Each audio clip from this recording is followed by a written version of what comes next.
जब सीकर के एक छोटे से गांव में गोपाल खाटू श्याम जी का भक्त अपनी जान बचाने के लिए संघर्ष कर रहा था। उसके कांपते हाथों में केवल एक ताबीज था और होंठों पर बाबा श्याम का नाम। जब एक चोर ने चाकू उसकी गर्दन पर रखा तो उसे लगा कि सब खत्म हो गया, लेकिन तभी एक गुजरते ट्रक की तेज रोशनी ने उस पल को हमेशा के लिए बदल दिया।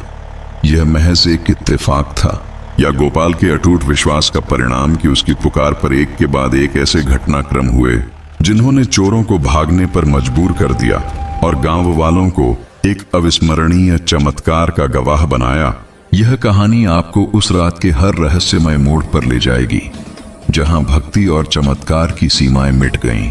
यह कहानी राजस्थान के सीकर जिले के पास स्थित एक गांव की है, जिसकी पहचान सदियों पुराने रीति रिवाजों, धूल भरी गलियों और लोगों के अटूट विश्वास से होती थी। इस गांव के हर कण में एक गहरी आध्यात्मिकता और सरल जीवन शैली की खुशबू बसी हुई थी। इसी गांव में गोपाल नाम का एक युवक रहता था जो दिखने में साधारण था, लेकिन जिसके हृदय में खाटू श्याम जी के प्रति असीम भक्ति का एक अथाह सागर छिपा हुआ था।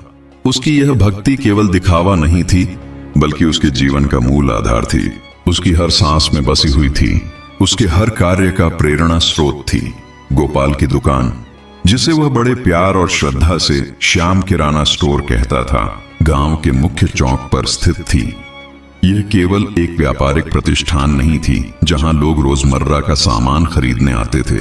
यह गोपाल के लिए एक पवित्र स्थल था, एक छोटा सा मंदिर था जहां वह अपने आराध्य देव की सेवा करता था।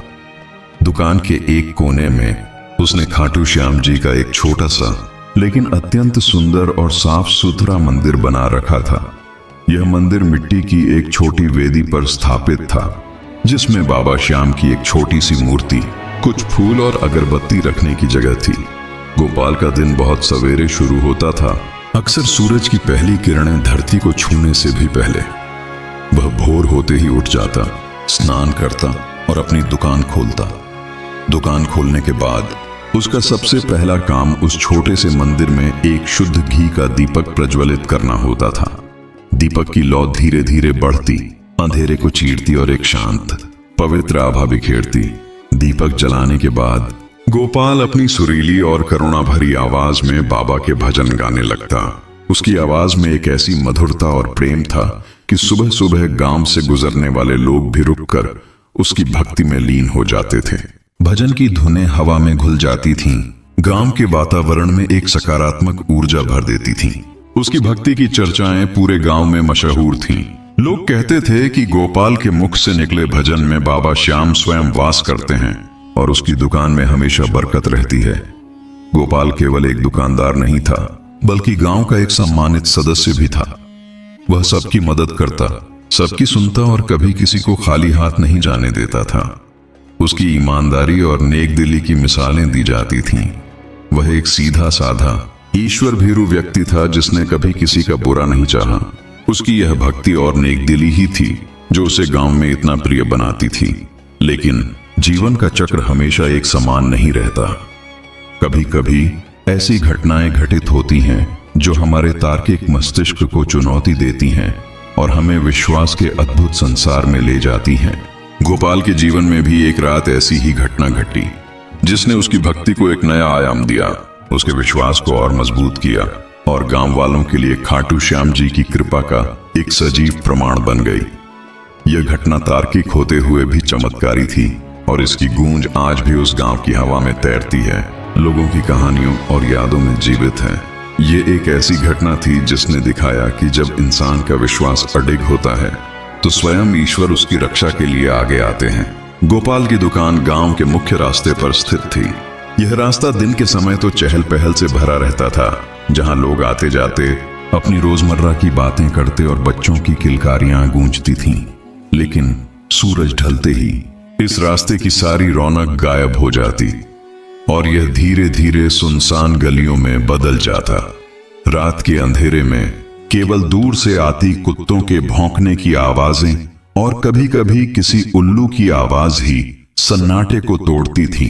हाल के दिनों में इस इलाके में कुछ चोर सक्रिय हो गए थे, जिन्होंने गांव में एक अजीब सा डर और बेचैनी का माहौल बना रखा था।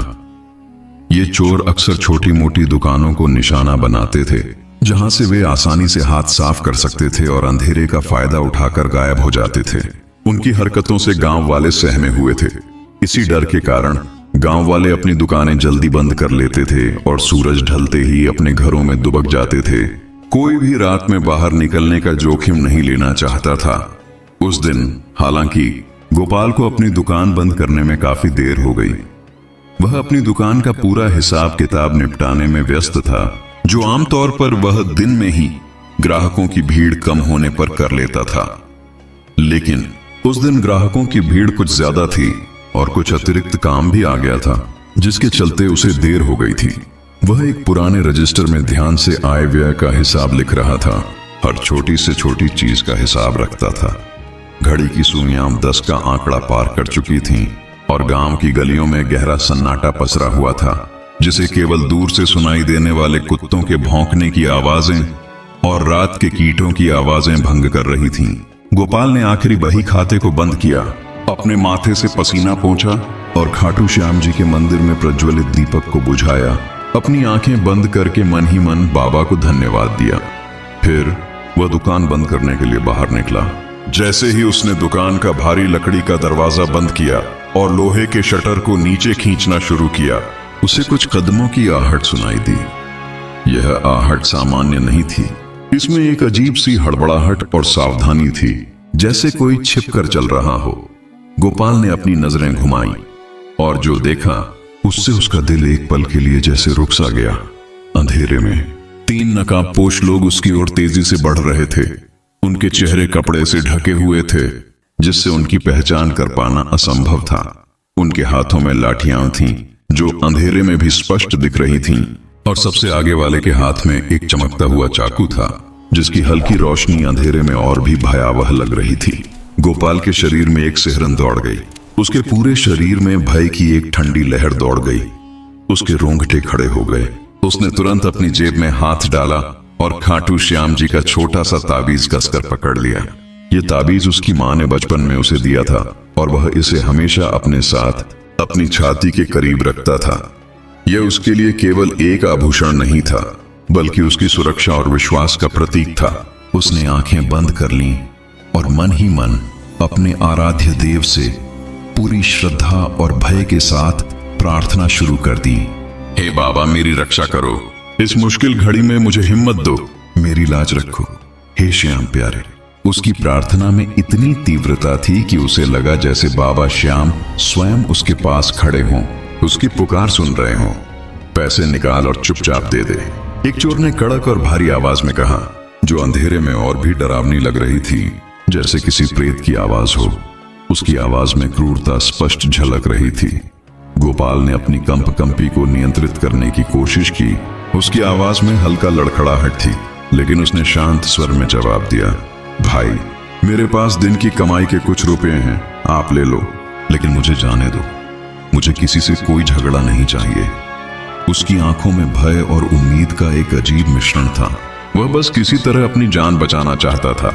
उसने अपनी जेब से 500 रुपए की एक गड्डी निकाली, जो उसकी दिन भर की मेहनत की कमाई थी, और कांपते हाथों से चोरों की ओर बढ़ाई।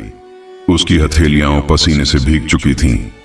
चोरों का सरगना, जो सबसे लंबा और दिखने में सबसे क्रूर लग रहा था, रुपये छीनने के लिए आगे बढ़ा।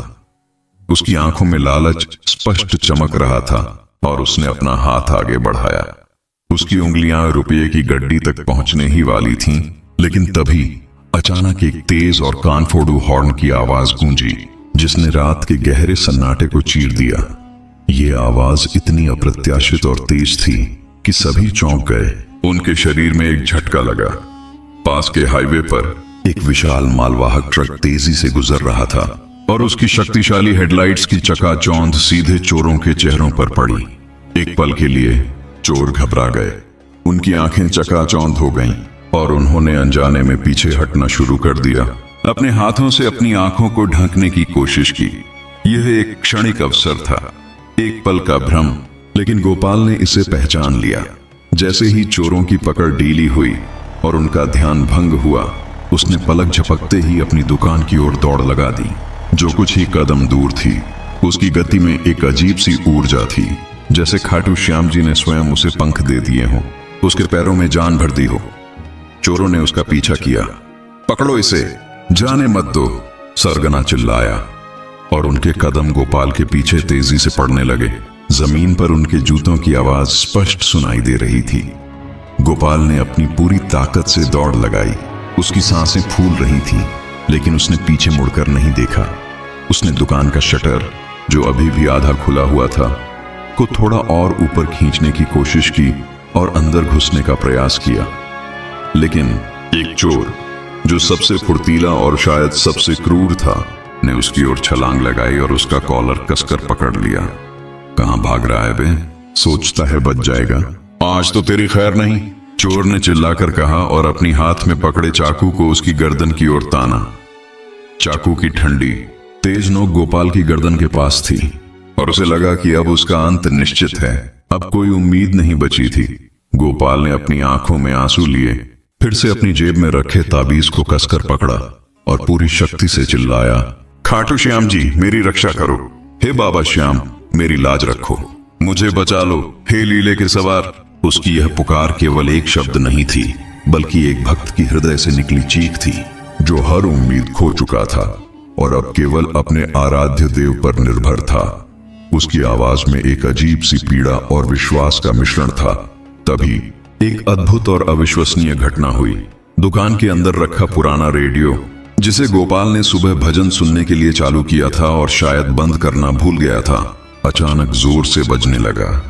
रेडियो से खाटू श्याम जी का प्रसिद्ध भजन, श्याम तेरा नाम जपे जा तू राम, गूंजने लगा। भजन की धुन और शब्द इतने स्पष्ट और जोर से थे कि चोर ठिठक गए। उनकी हिम्मत जवाब देने लगी। उनके शरीर में एक अजीब सी झंझनाहट हुई। उन्हें लगा जैसे यह आवाज सीधे आसमान से आ रही हो, उन्हें चेतावनी दे रही हो। जैसे ही रेडियो से भजन की आवाज गूंजी, उसी पल पास के प्राचीन मंदिर से रात की आरती की मधुर और गूंजती हुई घंटियां सुनाई देने लगीं। घंटियों की आवाज हवा में तैरती हुई आ रही थी और भजन की धुन के साथ मिलकर एक अजीब और रहस्यमयी माहौल बना रही थी। यह सब एक साथ हो रहा था, जैसे किसी अदृश्य शक्ति ने एक साथ कई संकेत दिए हों, चोरों को डराने और गोपाल की रक्षा करने के लिए। रेडियो का बजना, घंटियों का गूंजना और हवा में एक अजीब सी ठंडक का फैलना, ये सब एक अलौकिक अनुभव था। चोरों का सरगना, जो पहले से ही हॉर्न और हेडलाइट से घबराया हुआ था, इन लगातार हो रही घटनाओं से और भी विचलित हो गया। उसकी आंखों में अब केवल लालच नहीं, बल्कि एक गहरा डर था। ये जगह ठीक नहीं है, यहाँ कुछ गड़बड़ है, हमें यहाँ से चलना चाहिए, उसने अपने साथियों से धीमी लेकिन भयभीत आवाज में कहा।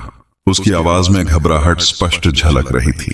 उसे लगा जैसे कोई अदृश्य शक्ति उन्हें इस जगह से दूर रहने का संकेत दे रही हो, कोई दैवीय उपस्थिति उन्हें वहां से खदेड़ रही हो। उसके साथी भी डर से कांप रहे थे, उनके चेहरे पर पसीना आ रहा था। गोपाल, जो अभी भी चोर की पकड़ में था, अचानक ढीला पड़ गया और दुकान के अंदर गिर पड़ा। वह सुरक्षित था, लेकिन उसके शरीर में अभी भी कंपी थी। उसके माथे पर पसीने की बूंदें थीं और उसकी आंखें अभी भी भय से चौड़ी थीं। उसके होंठ कांप रहे थे और वह बस श्याम बाबा बुदबुदा रहा था। उसे विश्वास नहीं हो रहा था कि वह बच गया था।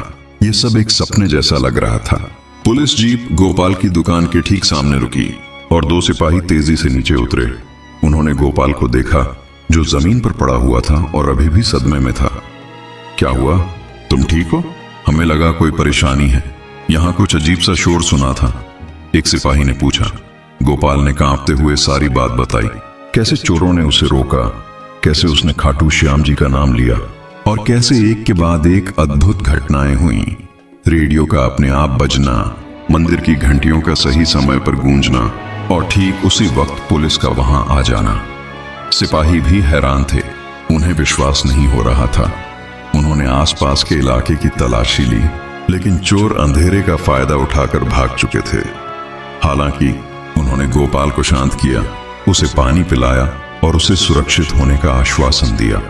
सिपाहियों ने उससे कहा कि वह भाग्यशाली था, लेकिन गोपाल जानता था कि यह केवल भाग्य नहीं था, यह बाबा श्याम की कृपा थी। अगले दिन गांव में यह बात जंगल की आग की तरह फैल गई। हर किसी की जुबान पर गोपाल और बाबा श्याम के चमत्कार की कहानी थी। गांव के लोग, बड़े बूढ़े और बच्चे, सभी गोपाल की दुकान पर इकट्ठा हुए उसकी कहानी सुनने और खाटू श्याम जी के इस अद्भुत चमत्कार को अपनी आंखों से देखने के लिए। लोग अपनी आंखों पर विश्वास नहीं कर पा रहे थे कि ऐसी घटनाएं वास्तविक जीवन में घटित हो सकती हैं। रेडियो का अपने आप बजना, मंदिर की घंटियों का सही समय पर गूंजना और पुलिस का ठीक उसी वक्त वहां पहुंचना, ये सब केवल संयोग नहीं माने गए। गांव वालों ने इसे खाटू श्याम जी की साक्षात कृपा माना, एक ऐसा संकेत जो यह दर्शाता था कि बाबा अपने भक्तों की रक्षा के लिए किसी भी हद तक जा सकते हैं, उनके विश्वास को कभी टूटने नहीं देते। गांव में इस घटना को लेकर कई तरह की बातें हुई। कुछ लोग इसे तार्किक रूप से समझाने की कोशिश करते हैं, जैसे रेडियो शायद सही समय पर किसी बिजली के उतार चढ़ाव से बज उठा होगा और पुलिस की गश्त तो रोज की ही थी। लेकिन अधिकांश लोग, विशेषकर जो बाबा श्याम में गहरी आस्था रखते थे, इसे एक दैवीय हस्तक्षेप मानते थे। यह घटना गांव के विश्वास को और भी मजबूत कर गई। गोपाल रातों रात गांव में एक नायक बन गया। उसकी भक्ति की मिसालें दी जाने लगीं। गोपाल के लिए यह घटना उसके जीवन का सबसे बड़ा मोड़ थी। उसकी भक्ति और भी गहरी हो गई। अब वह केवल एक भक्त नहीं था, बल्कि बाबा श्याम के चमत्कार का एक जीवित प्रमाण था। उसने अपनी दुकान में एक छोटा सा लेकिन भव्य मंदिर और बनवाया, जहां बाबा श्याम की एक नई बड़ी मूर्ति स्थापित की। वह रोज पहले से भी अधिक श्रद्धा से दीप जलाता, भजन गाता और आने वाले हर भक्त को इस चमत्कार की कहानी सुनाता। उसकी दुकान अब केवल किराना स्टोर नहीं थी, बल्कि गांव वालों के लिए एक तीर्थ स्थल बन गई थी, जहां वे बाबा श्याम के इस अद्भुत चमत्कार को याद करते थे और अपनी प्रार्थनाएं लेकर आते थे। कुछ समय बाद पुलिस ने उन चोरों को पकड़ लिया। यह गांव से थोड़ी दूर एक दूसरे गांव में हुई एक और चोरी के सिलसिले में हुआ। पूछताछ के दौरान चोरों में से एक ने बताया कि उस रात उसे ऐसा लगा जैसे कोई अदृश्य शक्ति उन्हें डरा रही थी। उसने बताया कि जब भजन बजने लगा और घंटियां गूंजने लगीं, तो उन्हें लगा जैसे कोई दैवीय शक्ति उन पर हमला कर रही हो। उसे एक अजीब सा डर महसूस हुआ, जैसे कोई उन्हें चेतावनी दे रहा हो। उन्हें समझ नहीं आया कि क्या हो रहा था और इसी डर से वे भाग खड़े हुए। यह बयान गांव वालों के विश्वास को और भी पुख्ता कर गया। पुलिस अधिकारी भी इस बयान से हैरान थे, क्योंकि उन्हें अक्सर ऐसे बयान सुनने को नहीं मिलते थे। सभी मिलकर बाबा की जय जयकार करने लगे। हारे का सहारा, खाटू श्याम हमारा।